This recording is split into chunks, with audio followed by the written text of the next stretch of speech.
When single mom Penda walked into her interview holding little Imani's hand, she was told she didn't belong, until CEO Oliver Cole stepped in, changing her fate forever. This story is about courage, recognition, and love found in the most unexpected places.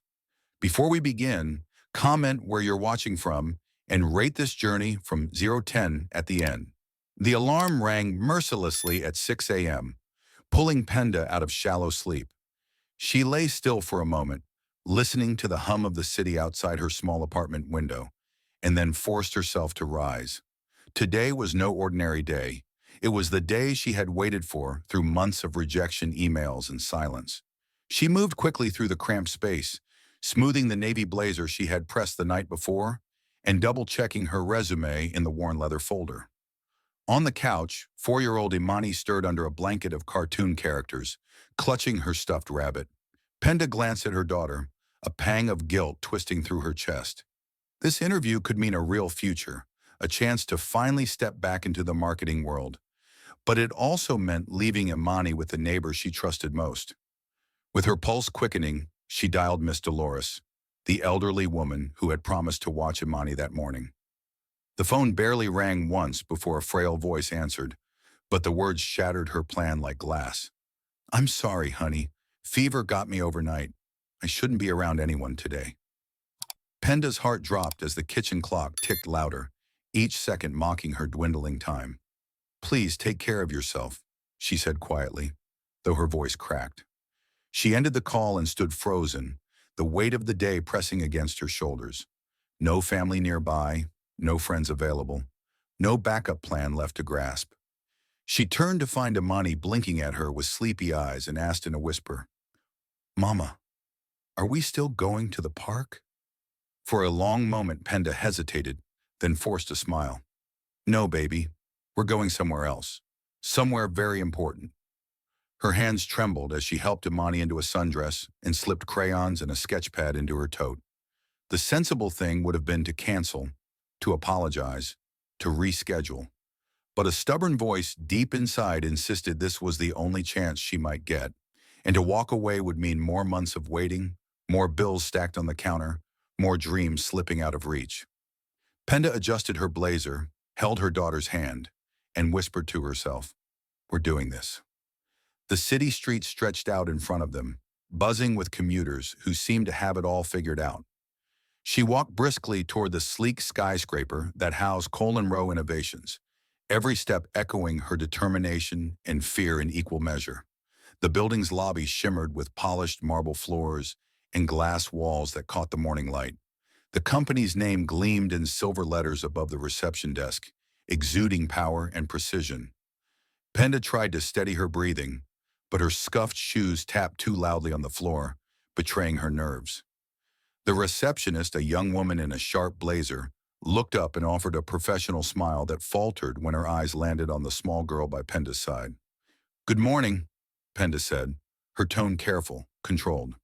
"I'm here for a 9:30 interview with Mr. Calder." The receptionist blinked twice, her smile tightening as if stitched in place. "You brought a child?" she asked, her tone light but edged with judgment. Penda's grip tightened on Imani's hand. "Yes, my child care arrangement fell through at the last minute, but she'll sit quietly, I promise." The receptionist's expression cooled as she picked up the phone and turned slightly away, speaking in low tones that Penda strained to overhear. She couldn't catch the words, but the stiffness in the woman's posture told her enough. Seconds stretched into minutes, and every heartbeat reminded her how precarious her situation was. Imani tugged at her skirt and whispered, "Mama, can I color now?" Penda hushed her gently, praying the crayons would buy them peace if given the chance. Finally, the receptionist set the phone down, her brittle smile barely hiding finality.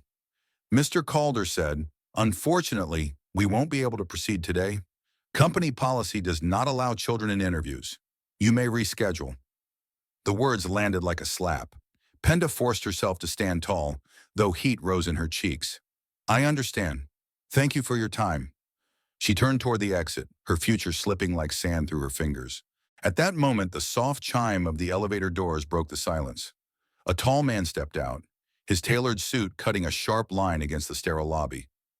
His gaze swept the room with practiced ease until it landed on Penda and her daughter. Penda, is it? His voice was calm but carried authority that drew every eye. She paused mid-step, clutching Imani's hand. Yes? The receptionist straightened instantly, her tone suddenly deferential. Mr. Cole, this candidate brought her child. Mr. Calder advised her to reschedule. The man, Oliver Cole, the CEO himself, let his gaze linger on Imani, then back to Penda. His brow arched slightly. Is that true? For a second, Penda considered softening the truth, but pride refused. Yes, I had no one else to leave her with, and I didn't want to cancel. A tense pause hung in the air, the receptionist shifting uncomfortably as if waiting for Oliver to agree with her judgment. Instead, his lips curved into a measured half-smile. Follow me, he said simply, already turning toward the glass doors that led deeper into the building. The receptionist blinked in disbelief. Mr. Cole, she's... He cut her off with a firm glance. I said, follow me. Shock rippled through Penda's chest, but she obeyed, gathering her bag and guiding Imani forward. As they walked past the polished hallways, the weight of what just happened pressed hard on her chest. The CEO himself had stepped in, overturning rejection with a single command. She couldn't tell if this was the beginning of a miracle or the start of something far more complicated. Behind her, the receptionist sat frozen, staring after them with a mixture of confusion and envy. Ahead, Oliver's stride was confident, unhurried, like a man accustomed to reshaping outcomes with his presence alone. Penda whispered to herself, almost too softly to hear, don't waste this. And though fear still gnawed at her edges, the ember of hope flickered brighter. Something extraordinary had just begun, and she had no idea how drastically her life was about to change. Something extraordinary had just begun, and she had no idea how drastically her life was about to change. The glass doors swung shut behind them, muffling the sound of the lobby. And suddenly Penda found herself walking through a corridor lined with framed awards and sleek displays of innovation. Oliver moved with quiet certainty, never glancing back, yet somehow aware she was keeping up. He stopped at the corner office with windows that stretched from floor to ceiling and gestured toward the leather chairs in front of his desk. Penda guided Imani into one, the little girl instantly pulling out her crayons, blissfully unaware of the tension thickening the room. Oliver settled behind his desk, adjusted his cufflinks, and fixed his eyes on Penda, with a steadiness that made her spine straighten. You came for an interview, he said, voice measured but not unkind. Yes, she replied, forcing calm into her tone, though her heart pounded like a trapped bird. I studied digital marketing and worked for several years in brand development before stepping away to raise my daughter. Oliver leaned back slightly, his fingers drumming against the polished wood.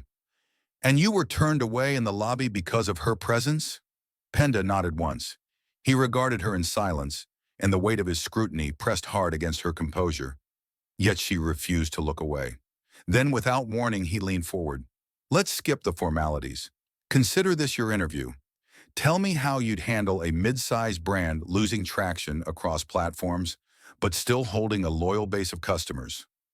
The abruptness of the test caught her off guard, but instinct sharpened her thoughts like a blade. She inhaled slowly and spoke with the conviction she barely realized she still carried. First, I'd examine the data, traffic sources, bounce rates, conversion funnels, because numbers don't lie even when people do.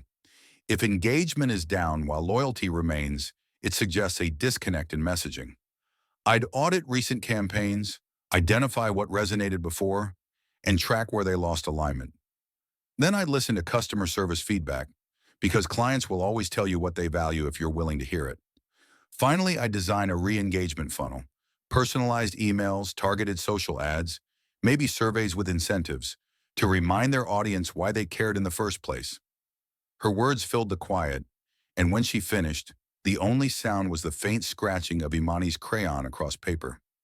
Oliver's expression didn't change, but the flicker of approval in his eyes was unmistakable. He pressed further. Have you handled paid media campaigns? Penda met his gaze without faltering. Yes, mostly Facebook and Google ads.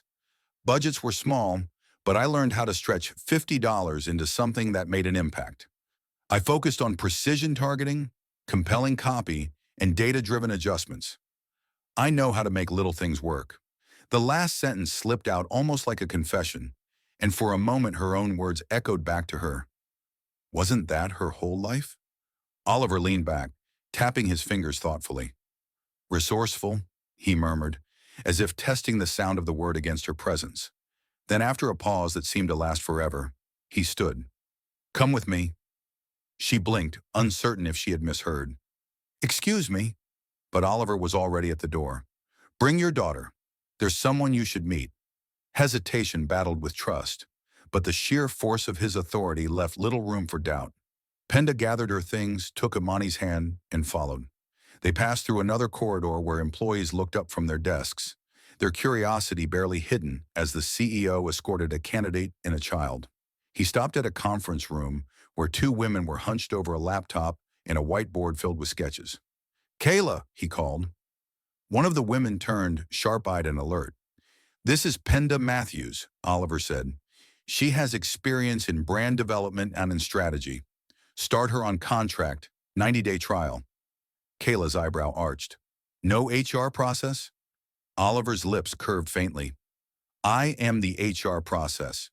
With that, he stepped back, leaving no room for negotiation. Kayla smirked and turned her calculating gaze on Penda, who still stood frozen in the doorway.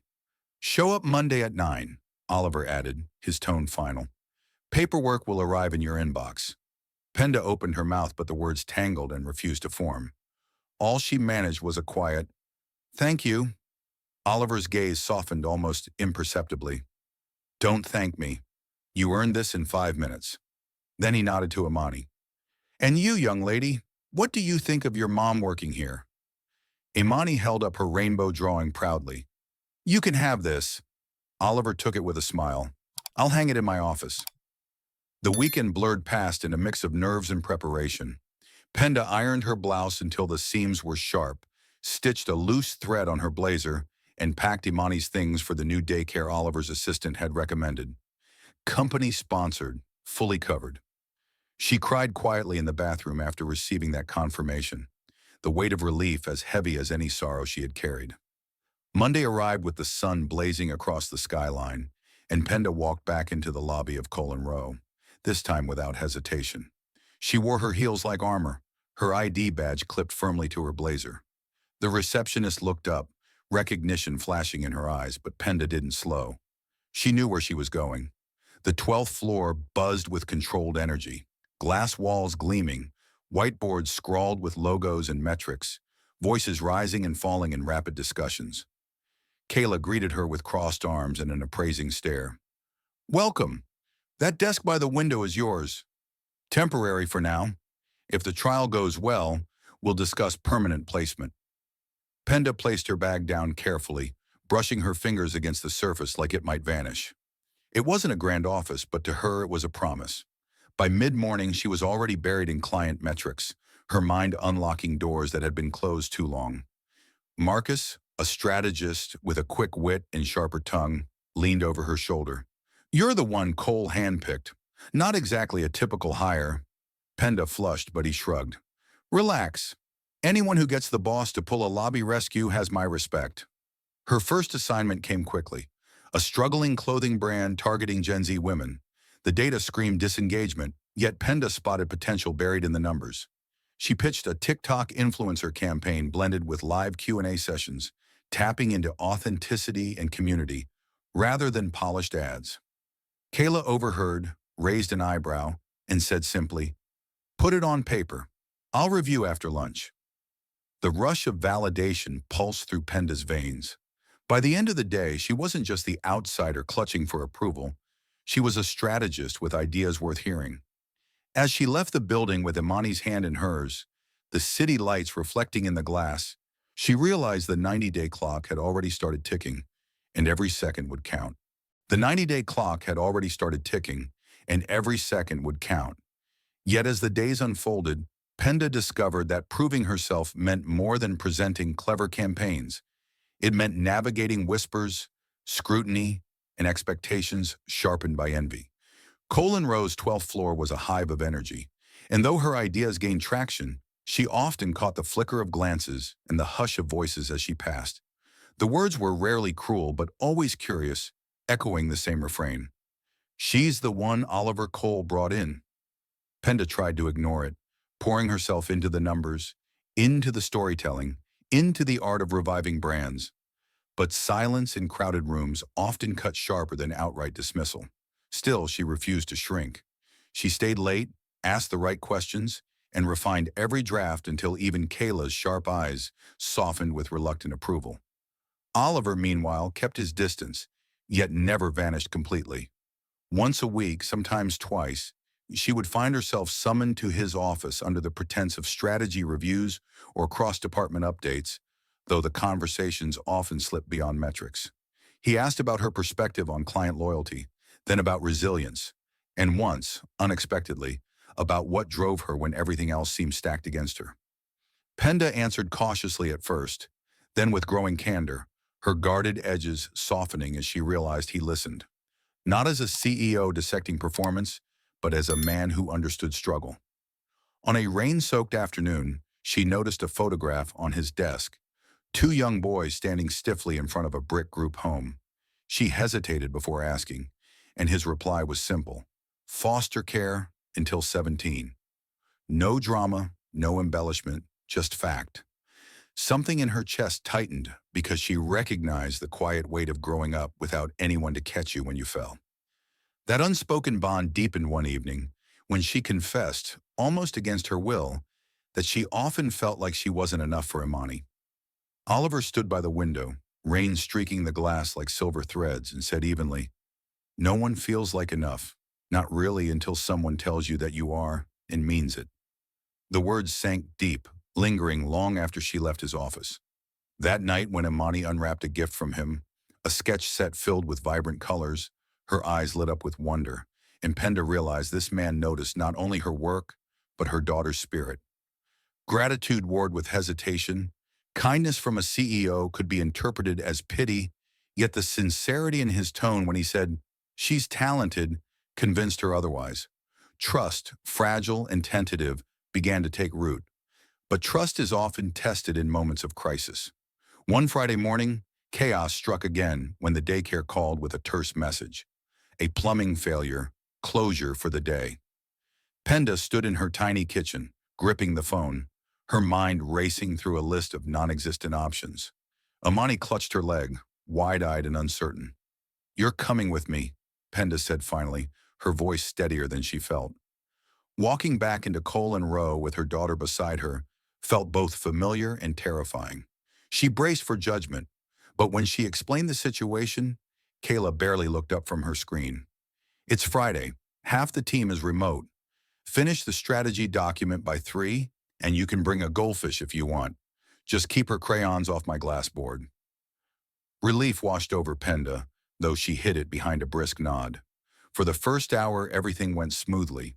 Imani sat at her mother's desk with headphones on, sketching and nibbling snacks, while Penda lost herself in charts and campaign drafts. But when she looked up again, her heart stuttered. The chair was empty. Panic surged as she checked the hallways, the break room, the restroom, all vacant.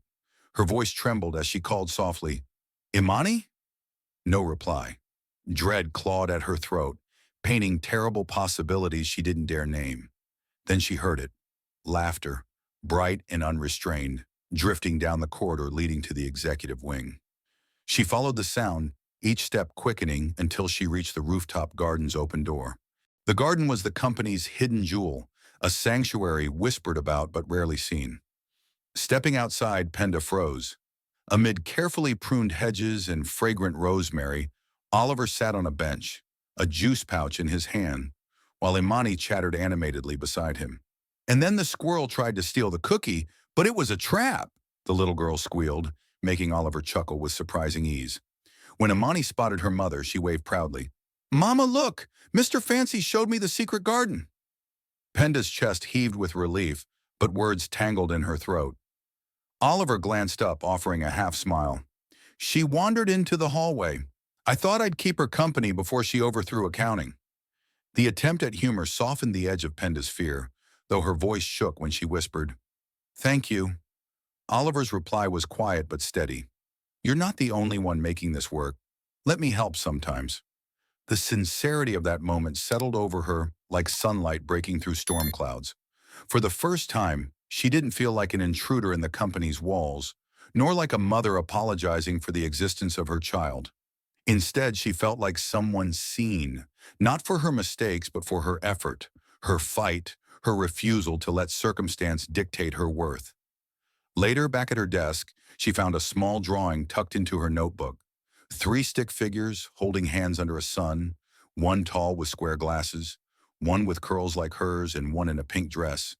Above them, in Imani's uneven handwriting, were the words, "My family." Penda pressed a hand over her mouth as her eyes stung with unshed tears. That evening, as the office emptied and Oliver passed her desk on his way out, he paused briefly. His gaze flicked toward Imani's drawing, then back to Penda. "She's something special," he said quietly. "She is," Penda replied, her smile small but resolute. Oliver's next words carried no pretense, no flirtation, only truth. "So is her mother." And with that, he walked away, leaving her rooted in place, wondering when admiration had begun to blur into something deeper. The whispers of doubt that had followed her through the halls now seemed less important, because what was growing between them wasn't gossip. It was trust, fragile but undeniable, a seed that would change everything if given time to bloom.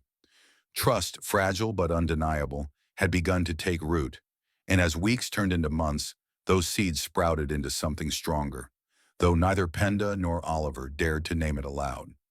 Work consumed her days, yet for the first time in years, she thrived under the weight of deadlines instead of buckling beneath them. Her campaigns drew notice.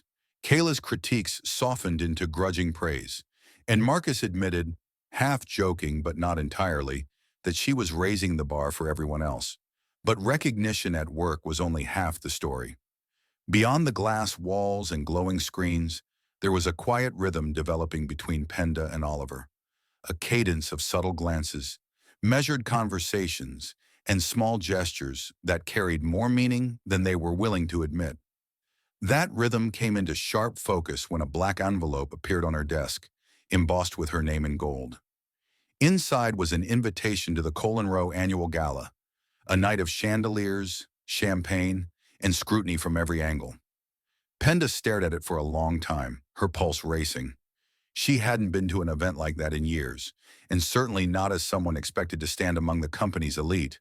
When Kayla noticed her hesitation over lunch, she slid a card across the table. "My sister runs a boutique downtown. She owes me. Go after work. She'll find you something that fits." Gratitude caught in Penda's throat, but she simply nodded. That Saturday night, dressed in slate blue satin that shimmered with understated elegance, Penda stepped into the grand ballroom of the Metropolitan Hotel, her heart pounding like a drum. The moment she entered, she felt out of place. Her clutch clutched too tightly, her gaze darting across the sea of tuxedos and gowns. Yet when her eyes found Oliver near the stage, laughing politely with board members under golden chandeliers, the noise of the room seemed to fade. He turned, spotted her, and for a beat, the world slowed. Crossing the floor with unhurried confidence, he stopped before her, his voice low but certain. "Penda," he said, and the way her name sounded in his mouth carried more weight than she expected. He studied her, and though she braced for polite flattery, his words were quiet and sincere. "You look incredible." Heat rose to her cheeks, but she managed a smile. "You clean up well yourself." The air between them shifted, charged with something unspoken yet undeniable. Dinner passed in a blur of speeches and laughter, but the true turning point arrived when the music began. The soft strains of a jazz quartet drifted through the room, and Oliver extended his hand. "Dance with me," he said. Her first instinct was refusal. She hadn't danced in years, but his steady gaze left no room for excuses. On the dance floor, surrounded by murmurs and curious stares, they moved together cautiously at first, then with a growing ease, as though the steps had always been waiting for them. At one point, she looked up and asked the question that had haunted her since the lobby.